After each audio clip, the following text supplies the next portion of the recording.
This content is about homerooms. I've had several questions. I had 3 questions about homeroom and what the function of the homeroom is.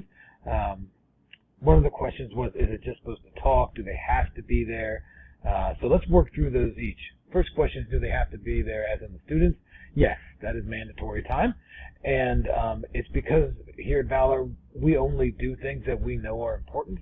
We completely understand that relationships come before content. And homeroom is that time where we could shrink it down to a smaller number. They can have one individual contact.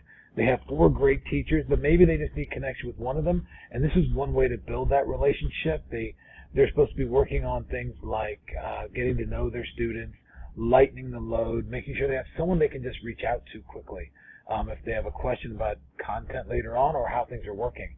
It is also a placeholder for us to work on our empowerments and our 4 C's. So each month we'll be looking at different things like the growth mindset.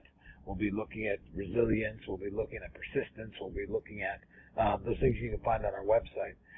So that's what that time will be there as well. Those are embedded into our curriculum, but homeroom is our placeholder to be able to dig into that work. It is also part of the 4-hour day that students are with the teachers from 8 to 12.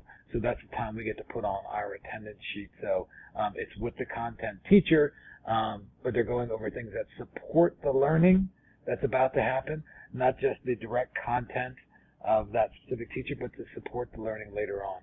So the role of homeroom: relationships, a placeholder for us to be able to work with the empowerments and our 4 C's throughout the year, and so the students have a soft landing to start their day, so it's just not really getting into things. So that's homerooms. Hope that helps.